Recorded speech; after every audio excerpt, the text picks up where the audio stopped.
дар мавҷ барномаи иттилоотии хабар.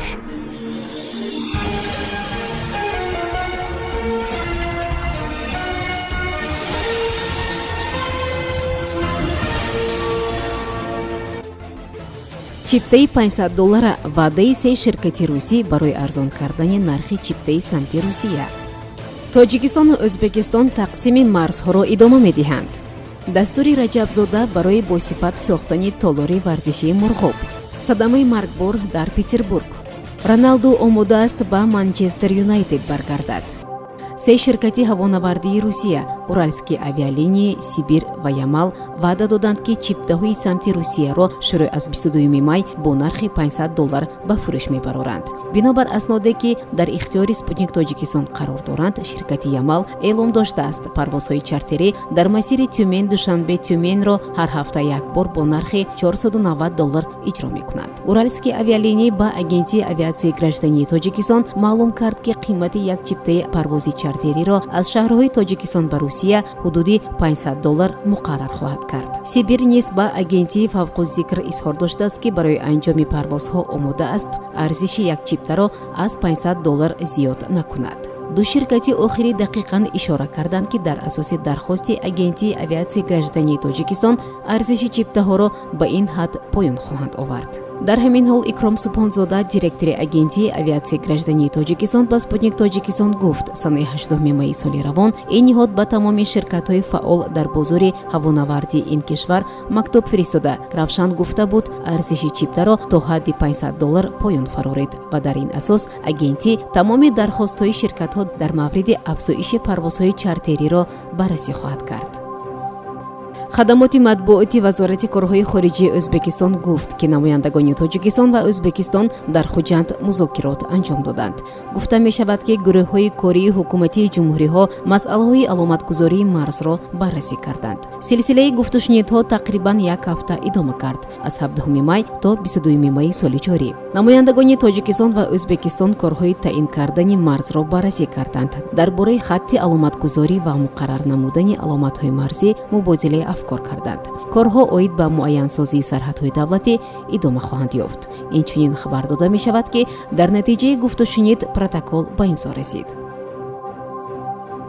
хонандагони мактаби рақами 5 ноҳияи Мурғоб дар осонаи 30 солгарди истиқлолияти давлатӣ соҳиби толори нави варзишӣ мешаванд ва имкон мешавад минбаъд тамрину мусобиқаҳои варзишии худро дар 4 фасли сол идома хоҳанд дод. ин толори варзишӣ бо кӯмаки мақомоти вилоят, соҳибкорони маҳаллӣ ва нерӯи кории омӯзгорону ҷавонони маркази ноҳия сохта мешавад. хабар медиҳад Амид Ховар. раиси ноҳия Ҳусния Раҷабзода зимни боздид аз толори мазкур аз бинокорон хоҳиш намуд ки ба суръату сифати корҳои сохтмонӣ аҳамияти ҷиддӣ равона кунанд.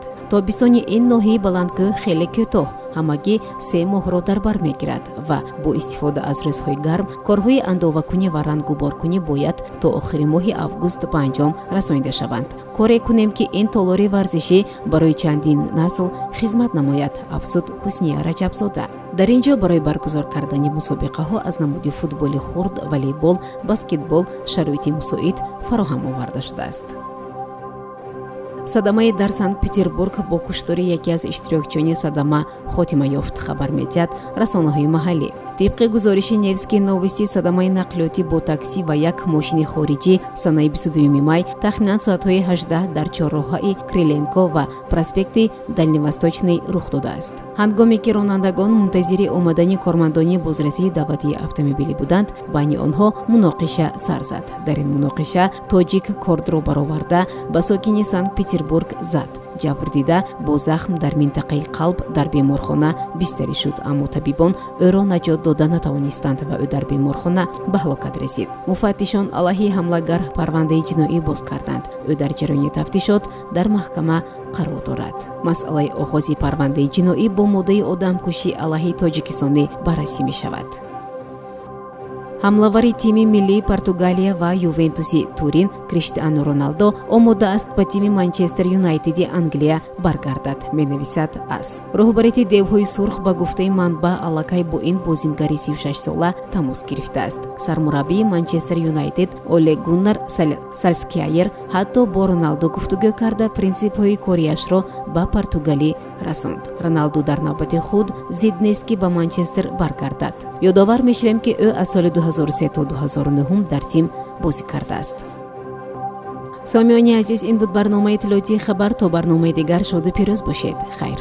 барномаи иттилоотии хабар аз рӯйдодҳои Тоҷикистон, минтақа ва ҷаҳон огоҳ бош.